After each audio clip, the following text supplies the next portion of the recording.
Welcome to another weekly analysis and observation and evaluation of the politics of the week that has passed.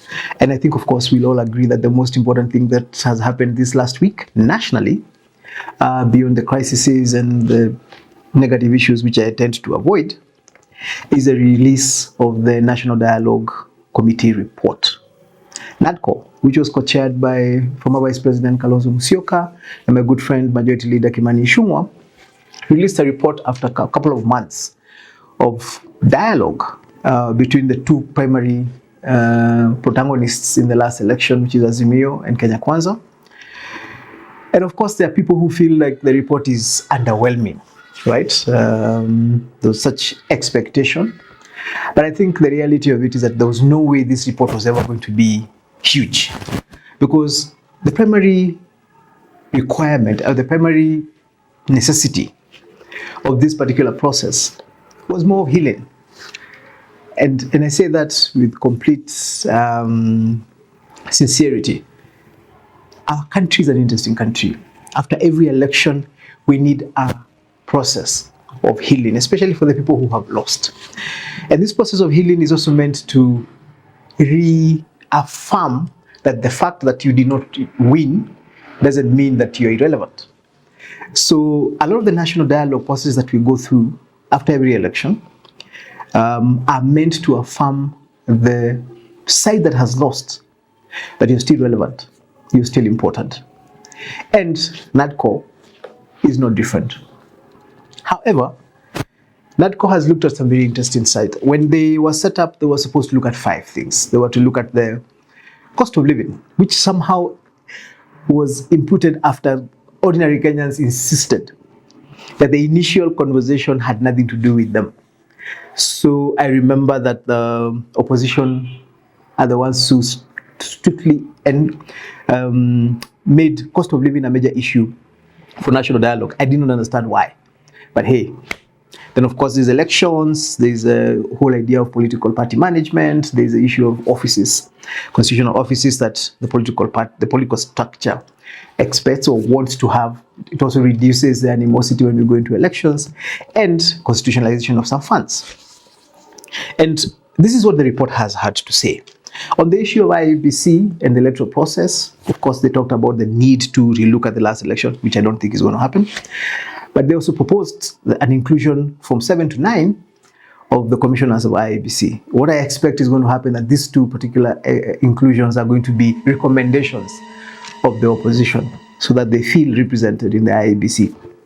If that's going to make everybody happy, good enough.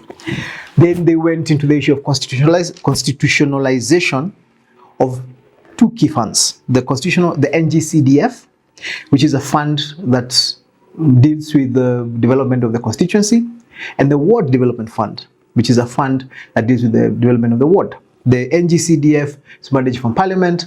The Ward Fund is managed from the County Assembly. Now, these funds, brilliant idea.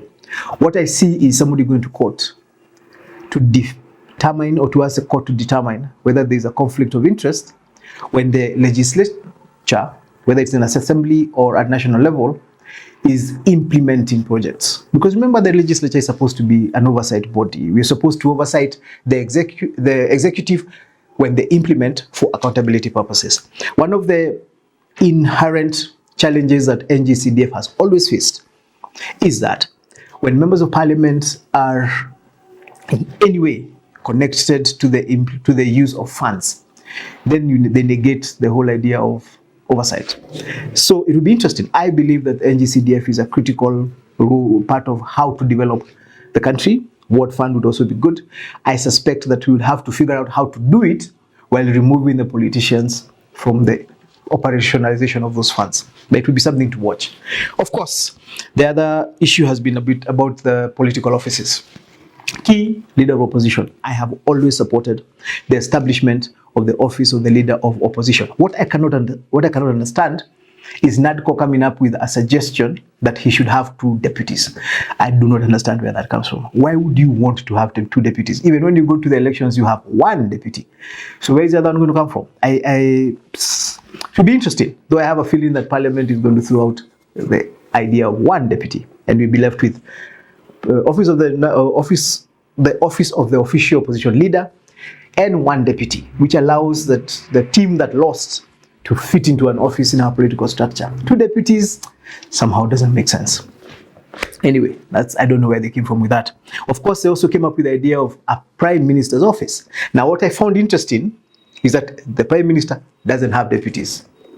Again, I don't understand how that is going to work, but let's see what happens when it starts being implemented, when the principals sit down and have a meeting. And I find it interesting that we call Raila and Ruto principles. Again, it's what I meant when I said that the national dialogue is a process of affirming everybody and making sure everybody feels relevant. Because really, you cannot have Raila and Ruto as co-principals. Ruto is the president, Raila is the leader of opposition, an official leader of opposition, but makes everybody happy when you call them co-principals, when you make them principals who sit down and discuss a document about how to implement a process that I'm not sure how it's going to be implemented. It's going to be interesting to watch. I skipped the idea of cost of living deliberately. Of course, NADCO has given suggestions to reduce the cost of fuel, reduce travel by 50%, and reduce costs in government by 50%. First, I don't see how government is going to reduce costs by 50%. It's not practical. The idea of reducing fuel, again, it's an EPRA issue. But you can tell what they were trying to do. They needed to come out with something that showed that they actually thought about Onyango. Because why? The other 4 conversations were entirely about politicians, right? And the reality is, the cost of living is actually not a political process. Somebody said the cost of living is about people going to the farms and working, people going to the office and working. I still believe that as a country, we have 2 ways of reducing our cost of living. One, we need to expand how many people actually produce. Then, of course, we need to reduce the cost of production so that the cost of goods comes down. Then the cost of living is going to come down. Simple, very simplistic, somebody would say. But anyway, that is what I believe. I want to finish by discussing what all these committees that we've always had. I have in my office various books on national dialogue, including the one by Kofi Annan, this one, very many. We've had these things over and over again from when multi-party elections began. Why do we have them? In my opinion, national dialogue is about pursuit of the very elusive issue of nationhood building. A lot of times we confuse nation building with nationhood building. Nation building is about the hardware, the roads, the water, electricity. That is nation building. Nationhood building is about the software, the attitudes that we run on. For example, when we talk about the political party management, which is one of the NADCO outputs, and we come up with another body, I think it's being called the Independent Political Parties Regulatory Commission. Part of the reason why it's even that will not work is because our attitude with political parties is that they are vehicles to take politicians to office. And once that vehicle is done, you move on and start thinking about it, about what do you do next. We need to change the attitude of that to make political parties institutions that we find and we leave, right? Then we will be able to sort out our political parties. That is part of nationhood building. Nationhood is an emotional issue, it's a heart thing. Nation building is a mind thing. We are very good at nation building, which is one of the reasons why our economy, despite the challenges, is resilient around the region, which is why our country stands out. Because as a country, we're very good with hardware. What we're not good at is the software, nationhood building. And that is why elections are such a problem for us. Because elections are not competitions of ideas in Kenya. Elections are conquest. The guys who win conquer the guys who lose. And that is why every time an election is finished, you have to bring the people who lost back through a national dialogue process. If we could change our concept of how we interact, we would need to change our idea of what our country is. Our country is not about the hardware. Our country is about the software. We do not invest enough in nationhood building. We don't invest enough in the soft projects. of making people feel proud of their country, making people feel honored in their country, focusing on the positive. We are such a negative-driven country. Every day, and I have spoken about this many times, when you meet people, they will tell you about what's not going on, despite the fact that there's many things going on. And I remember part of that conversation was when we were talking about the challenges that the country has.